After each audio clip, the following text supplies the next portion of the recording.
Hello guys, स्वागत है आपका स्टार ब्रिलियंट क्लासेस चैनल पे। आज हम करते हैं प्रश्नावली 8 के आगे के प्रश्न। तो हम 35 प्रश्न करा चुके हैं, आज हम कराएंगे 36वां प्रश्न। आइए देखते हैं क्या लिखा है। लिखा है यदि कोण ए और कोण बी न्यून कोण हो जहां cos ए बराबर cos बी तो दर्शाइए कि कोण ए बराबर कोण बी है। यानी कोण एक है ए और एक है बी, दोनों कोण न्यून है और दोनों कोण न्यून है वो दोनों कोण आपको बराबर दिखाना है। बहुत सिंपल है, बहुत सरल सवाल है और ये बहुत कई बार पूछा भी गया है एग्जाम में, इंपॉर्टेंट प्रश्न है।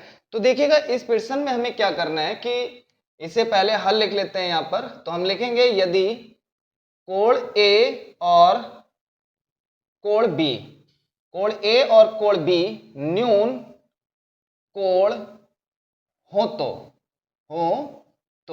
तो हम क्या करते हैं कि त्रिभुज बना देते हैं, एक समकोण त्रिभुज। तो न्यून कोण है तो ये भी 90 से कम होगा, ये भी। न्यून कोण होते हैं वो जो 90 डिग्री से कम होते हैं, उन्हें न्यून कोण कहते हैं। 90 डिग्री वाले कोण को हम कहते हैं समकोण, और 90 से और 180 के बीच में जो कोण होते हैं उनको कहते हैं अधिक कोण। तो ये न्यून कोण है यानी 90 से कम होंगे। तो हम यहाँ पे लिख देते हैं ए, ये न्यून कोण हो जाएगा। ये बी है, ये भी न्यून कोण होगा। तो यहाँ पर हम एक नाम लिख देते हैं, तीसरा पॉइंट अपने पास से सी लिख देते हैं। तो इस त्रिभुज से निकल के आएगा cos ए। तो पहले हम cos ए का मान निकाल लेते हैं। ये होता है आधार बटा कड़, तो इसमें आधार कौन सा आएगा, ए सी, और कड़ ये वाला आएगा ए बी। चलिए ए बी निकाल लिया। अब यही त्रिभुज को हम घुमा देते हैं, तो यहाँ पर लिख देते हैं बी और यहाँ पर लिख लेते हैं ए और यहाँ सी लिखेंगे। समकोण जहां पे लिखा होता है जो पॉइंट वो वहीं रहेगा। अब इसके बाद में हम इससे निकालेंगे cos बी। इसका भी सूत्र होता है आधार बटा कड़, तो इसमें आधार कौन सा आएगा, बी सी, और कड़ यहाँ पर आएगा ए बी। अब चलिएगा हमसे पूछा गया है तो हम पहले लिख लेते हैं cos ए बराबर में cos बी। अब इन दोनों के मान लगा देते हैं। cos ए का मान देखते हैं कितना है, ए सी बटा ए बी, तो आएगा ए सी बटे में ए बी बराबर में 20 cos बी का मान है बी सी और बटे में आएगा ए बी। ए बी से ए बी कट जाएगा तो आएगा ए सी बराबर बी सी। अब हमने इस त्रिभुज में अगर किसी त्रिभुज की दो भुजाएं समान होती हैं तो उनके सम्मुख कोण आपस में बराबर होते हैं। त्रिभुज की दो भुजाएं बराबर होती हैं तो उनके सम्मुख कोण आपस में बराबर होते हैं। देखिएगा एक ही त्रिभुज की भुजाएं हैं तो यहाँ पर AC लिखा है, तो AC के सामने वाला कोण कौन सा है, BC, B है, तो हम लिख सकते हैं कोण B बराबर BC के सामने कौन सा कोण आ रहा है, BC, ये वाली भुजा है, इसके सामने कोण आ रहा है A, तो हम यहाँ पे लिख लेते हैं कोण A, या कोण A इधर लिख देते हैं और कोण B इस साइड में लिख देते हैं, और यही हमसे सिद्ध कराया था। अब देखिएगा यहां से जब हमने कोण लिखे हैं तो यहां लिख देते हैं कि त्रिभुज ABC की समान भुजाओं के सम्मुख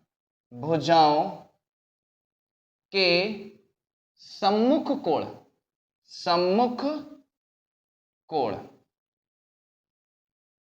समान होते हैं। ये लाइन हम लिख दिए हैं यहाँ पर कि कोण जो ए और बी क्यों बराबर हैं, क्योंकि त्रिभुज एबीसी की समान भुजाओं के सम्मुख कोण समान होते हैं।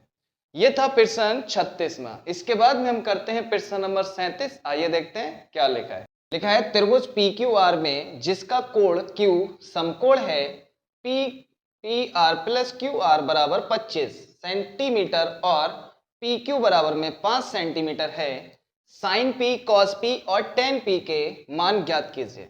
बहुत सिंपल है, बहुत सरल सवाल है ये, लेकिन ये इंपॉर्टेंट भी है, एग्जाम में पूछा गया ये कई बार। तो इसमें हम लिख लेते हैं हल। तो हमें जो त्रिभुज दिया है तो पहले तो हम त्रिभुज बना देते हैं, त्रिभुज समकोण त्रिभुज चलेगा, समकोण त्रिभुज बनाते हैं। तो समकोण त्रिभुज कौन सा है, PQR, तो हमने ये समकोण त्रिभुज बना दिया। अब इसने बोला है कि जिसका कोण समकोण जो है वो कौन सा है, Q है। Q जिसको भी समकोण बोलेगा तो आपको वो पॉइंट यहाँ पे रखना है।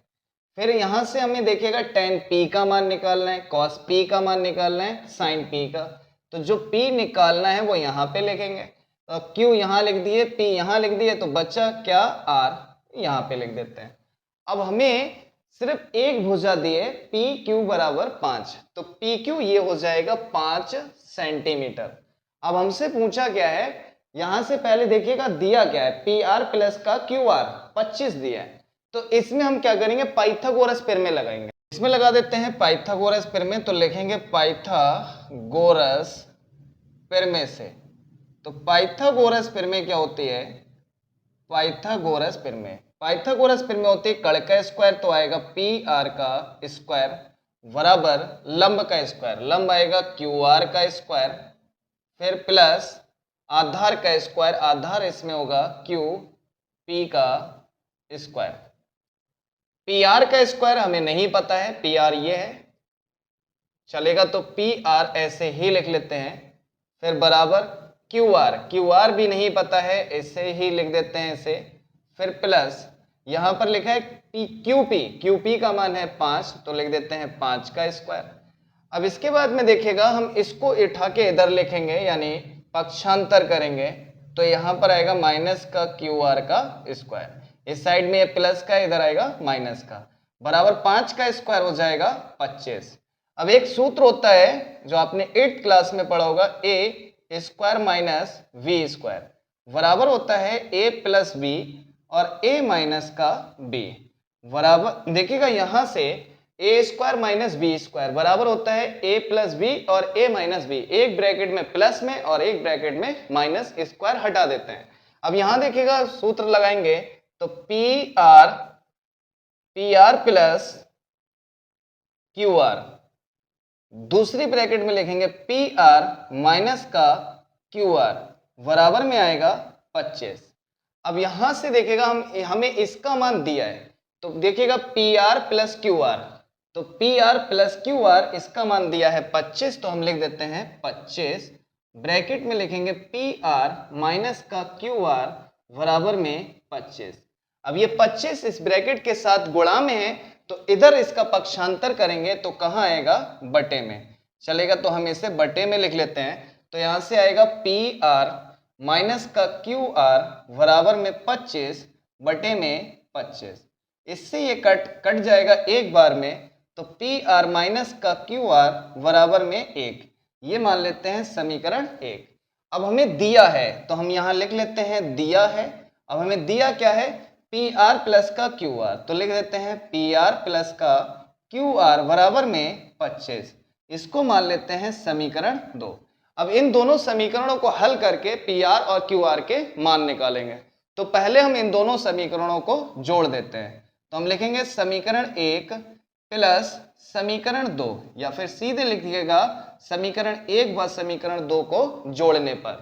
तो समीकरण 1 या समीकरण 2 को जोड़ने पर, तो यहां से लिख लेते हैं पी आर माइनस का क्यू आर, फिर आएगा प्लस इसका मान लगा देते हैं पी आर और प्लस का क्यू आर बराबर में 1 प्लस का 25, यहां से 1 आएगा, यहां से 25 आएगा, क्यू आर माइनस का है, ये क्यू आर प्लस का है, सेम है, कट जाएगा, 1 और 1 कितना आएगा 2 पी आर, 25 और 1 कितना आएगा 26, ये 2 मल्टीप्लाई में यानी गुणा में है, तो कहां चला जाएगा 26 के बटे में, 26 से 2 से कटेगा 26 13 बार में, यानी पी आर का मान कितना आएगा 13, ये पी आर का मान आ गया 13 सेंटीमीटर, लिख सकते हैं 13 सेंटीमीटर। तो पी आर ये है 13 सेंटीमीटर आ गया, ये 5 सेंटीमीटर है। अब हमें निकालना है क्यू आर का मान, तो पी आर का मान समीकरण 1 में या फिर समीकरण 2 में लगा देते हैं, तो लिखेंगे पी आर बराबर में 13 समीकरण 1 में, समीकरण 2 में लिख दीजिएगा, समीकरण 2 में रखने पर, तो समीकरण 2 में हम इसका मान लगाएंगे, तो समीकरण 2 में जहां पर भी पी आर मिलेगा वहां 13 लिखेंगे, बाकी सब ज्यों का त्यों लिखेंगे। तो यहां पर मिला पी आर लिखेंगे 13, फिर प्लस आएगा क्यू आर बराबर में 25, चलेगा। आगे बढ़ाते हैं, तो यहां पर क्यू आर हम ऐसे ही लिखेंगे, क्यू आर बराबर, यहां से देखिएगा 13 का पक्षांतर करेंगे तो आएगा 25 और माइनस का 13, तो क्यू आर बराबर 25 में से 13 घटाएंगे 12 बचेगा, ये क्यू आर का मान आ गया, तो हम यहां पे लिख देते हैं 12 सेंटीमीटर। अब देखिएगा हमसे क्या क्या पूछा गया है, साइन पी, चलेगा एक एक करके निकालते हैं। साइन पी, साइन का सूत्र होता है लंब बटा कड़, तो इसमें लंब कौन सा है, क्यू आर, तो हम लिखेंगे यहाँ पर क्यू आर वटे में कड़, कड़ ये होता है, इसमें क्या आएगा कड़ पी आर, तो साइन पी बराबर यहाँ क्यू आर का मान लगा देते हैं क्यू आर, तो क्यू आर देखिएगा लंब है कितना है 12, तो आएगा 12 और बटे में पी आर का मान है 13, तो ये एक आंसर ये आ गया। अब देखते हैं क्या पूछा गया है। अब हमसे पूछा गया है cos p का मान, तो हम निकालेंगे cos p बराबर, cos p का सूत्र होता है आधार बटा कड़, आधार बटा कड़ देखिएगा आधार कौन सा है QP, तो हम इसमें लिख देते हैं QP बटे में कड़, कड़ ये वाला आएगा PR, फिर लिखेंगे cos p बराबर QP का मान है 5 बटे में PR का मान है 13, आधार बटा कड़, ये मान आ गया किसका, कॉस का। अब इसके बाद में हमें मान निकालना है किसका, टेन का, तो हम लिखेंगे यहाँ पर टेन पी बराबर होगा, सूत्र इसका लंब बटा आधार, तो इसमें लंब कौन सा है क्यू आर, तो क्यू आर लिखेंगे, लंब बटा आधार, आधार कौन सा है क्यू पी, फिर आएगा टेन पी बराबर, इसमें लंब देखते हैं कितना है 12 और बटे में QP का मान कितना है 5, एक आंसर ये टेन पी का आ गया। इस तरीके से हमने करा प्रश्न नंबर 37। इसके बाद में हम करते हैं प्रश्न नंबर 38। आइए देखते हैं क्या लिखा है। यदि cot थीटा बराबर 7/8, तो पहला प्रश्न है 1 प्लस साइन थीटा और 1 माइनस साइन थीटा बटा 1 plus cos theta 1 minus cos theta, इसका मान हमें ज्ञात करना है। दूसरा प्रश्न है कॉट स्क्वायर थीटा का मान ज्ञात कीजिए। इसका मतलब है जब हम पहला प्रश्न इसका करेंगे तो इसमें साइन थीटा और कॉस थीटा के मान लगाने पड़ेंगे। तो पहले हम क्या करेंगे, कॉस थीटा साइन थीटा के मान निकालेंगे। किससे निकालेंगे, जो हमें दिया है। यहां पर कॉट स्क्वायर थीटा है तो हम इसका स्क्वायर कर देंगे, तो 7/8 का स्क्वायर यानी 7 का स्क्वायर होता है 49 बटे में 8 का स्क्वायर होगा 64, तो इसका आंसर आएगा 49/64। ये तो सिंपल है, स्क्वायर कर देंगे आंसर आ जाएगा। लेकिन इसमें हमें क्या करना है, साइन थीटा कॉस थीटा के मान लगाएंगे। तो पहले मान निकाल लेते हैं, तो हम लिखेंगे हल दिया है कॉट थीटा बराबर 7/8, तो कॉट थीटा का हम सूत्र लगा देते हैं। सूत्र क्या होता है कॉट थीटा का, टेन थीटा का उल्टा का लगा दो। कॉट थीटा का जब सूत्र बनाएंगे लगाएंगे तो कैसे लगाएंगे, टेन थीटा का सूत्र उल्टा कर देते हैं। तो टेन थीटा का सूत्र हम बता देते हैं क्या था, टेन थीटा बराबर लंब बटा आधार। तो इसे हम क्या करेंगे, पलट देंगे, जो अंश है उसे हर बना देंगे, जो हर है उसे अंश बना के लिखेंगे। तो यहां पर हम लिख देते हैं आधार और बटे में लंब। तो आधार का जो मान आएगा, आधार का मान आएगा 7 और लंब का मान आएगा 8। अब हम मेरे पास आधार है लंब है, कड़ ज्ञात नहीं है, तो पाइथागोरस प्रमेय लगाएंगे। तो लिखेंगे पाइथागोरस प्रमेय से।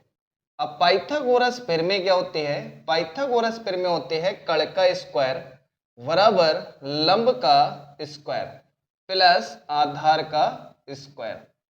फिर यहाँ कड़ लिखा है तो कड़ को इसी तरीके से लिख देते हैं, क्योंकि कड़ का मान हमें ज्ञात करना है। लंब का मान है 8, तो 8 का स्क्वायर प्लस इस 7 का स्क्वायर आएगा, यहाँ पर आधार का मान लगा देते हैं, तो आएगा कड़ का स्क्वायर बराबर, यहाँ लिखा है 8, 8 का होता है 64, 7 का होगा 49। तो इन्हें हम जोड़ेंगे तो 49 और 64 जोड़ेंगे तो कितना आएगा, 7, 9 और 3, 13, हाथ से लगा 1, 10 और 1, 11, 113। तो यहाँ आएगा कड़ का स्क्वायर हटा देते हैं और इधर लग जाएगा रूट 113। 113 किसी का वर्ग नहीं होता है, तो ये बाहर नहीं निकलेगा। तो इसे हम इतना ही छोड़ देते हैं। अब हमें इसमें क्या है, साइन थीटा के मान लगाना पड़ेगा, तो साइन थीटा निकाल लेते हैं। तो साइन थीटा बराबर होगा लंब बटा कड़, तो लंब बटा कड़, साइन थीटा का मान निकालेंगे तो लिखेंगे साइन थीटा बराबर लंब का मान कितना है, लंब का मान है 8 और बटे में कड़ लिखा है, कड़ का मान लिख देते हैं 113। इसके बाद कॉस थीटा का भी मान निकाल लेते हैं, तो आएगा कॉस थीटा बराबर, कॉस थीटा का मान देखिएगा क्या होगा, cos थीटा का सूत्र होता है आधार बटे में कण, तो आएगा cos थीटा बराबर आधार का मान देखिएगा कितना है 7 और बटे में लिखा है कण, तो कण का मान आएगा √113। अब यहां से हमें जो पूछा है पहला प्रश्न, तो पहले प्रश्न में लिख लेते हैं 1 प्लस का साइन थीटा और 1 माइनस का साइन थीटा, वटे में आएगा 1 प्लस का कॉस थीटा बराबर बट दूसरी ब्रैकेट में 1 माइनस का कॉस थीटा। अब इसमें हमें देखेगा क्या है, अभी अभी हमने आपको फार्मूला बताया कि एक ब्रैकेट में प्लस है और दूसरे में माइनस है, तो इसका क्या आएगा, चलेगा यहां पे लिख लेते हैं। इसका आएगा, एक बार हम लिख लेते हैं, एक बार प्लस में एक बार माइनस में है, तो आएगा पहले का स्क्वायर माइनस का दूसरे का स्क्वायर यानी साइन स्क्वायर थीटा। फिर यहां पर आएगा 1 का स्क्वायर और माइनस दूसरा कौन है, कॉस का स्क्वायर। तो अब यहां पर हम मान लगाएंगे, तो मान लगाएंगे देखिएगा कैसे लगेंगे। तो यहां पर हम बटा खींचेंगे पहले, बटा, और यहाँ 1 का स्क्वायर होता है 1 माइनस, यहाँ लिखा है साइन स्क्वायर थीटा, तो साइन का मान कितना है 8 बटा √13, तो 8 बटे में √113 का स्क्वायर।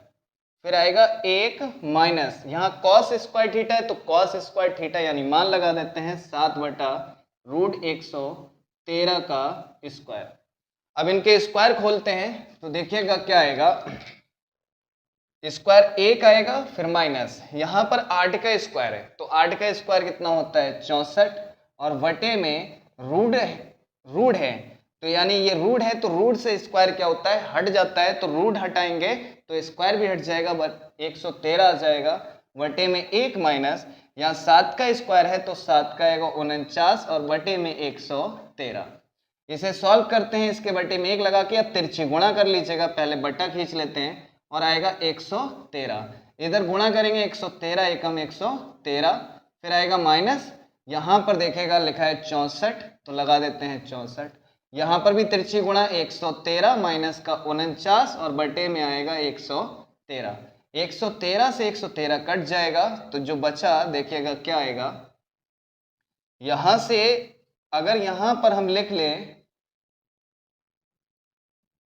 यहां से देखिएगा 113 में से 64 घटाएंगे, 113 में से 64 घटाएंगे तो कितना बचेगा, अभी हम 49 बचेगा। यहाँ पर 149 113 में से 49 घटाएंगे तो बचेगा कितना 64, घटा के देख लीजिएगा, यहाँ पर आएगा 13, 13 में से 9 गया कितना बचेगा 4, या बचेगा 10, 10 में से 4 गया 6 बचेगा, यहाँ पर आएगा 2.5, 13, 13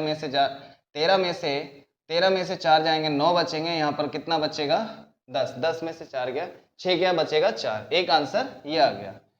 दूसरा आंसर हमसे पूछा गया है, दूसरा प्रश्न क्या है, कॉट स्क्वायर थीटा, तो हम क्या करेंगे कॉट का मान लगा के उसका स्क्वायर कर देते हैं, तो 7 बटा 8 का स्क्वायर, तो 7 का स्क्वायर 49 और 8 का कितना आएगा 64, ये हमारा आंसर।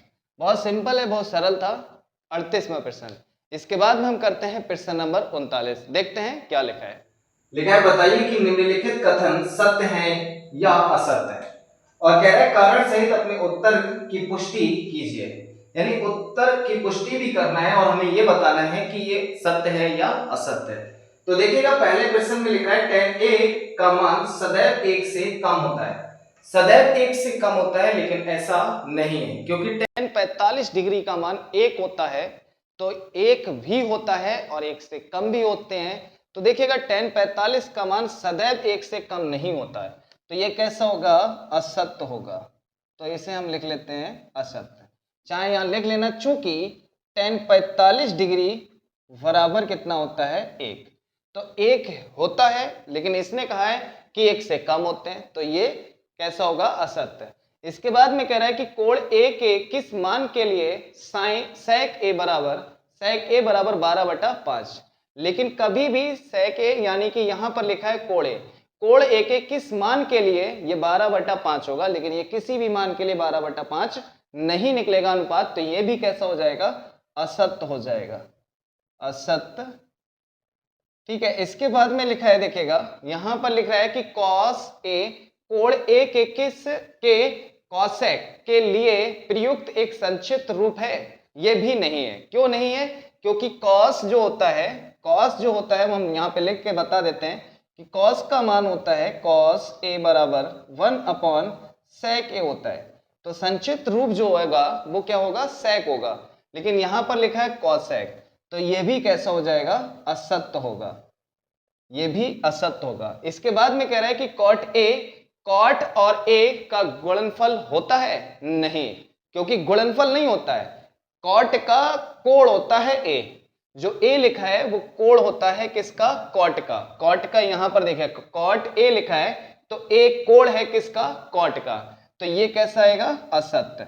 ये भी असत्य होगा। इसके बाद में लिखा है कि किसी भी कोण थीटा के लिए साइन थीटा बराबर 4/3 है। चलेगा, चेक करते हैं।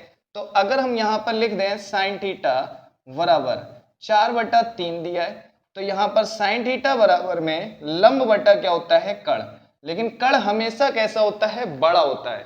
तो कर्ण जो भुजा होती है वो हमेशा बड़ी होती है, लेकिन यहां पर कर्ण कितना है? 3 है। तो ये 3 कैसा है? छोटा है। तो कर्ण छोटा हो गया लंब से, तो ये भी कैसा होगा? असत्य होगा। ये प्रश्न हमने कर दिया 39वां। इसके आगे के प्रश्न हम आपको कराएंगे नेक्स्ट वीडियो में। हमारे साथ बने रहिएगा। प्रश्नावली 8B का बेसिक और कुछ उदाहरण के साथ। अगर आप हमारे चैनल पर नए हैं तो लाइक करें, सब्सक्राइब करें, बेल आइकन दबाना ना भूलें। ज्यादा से ज्यादा वीडियो को अपने फ्रेंड सर्किल में शेयर कीजिए। Okay, thank you.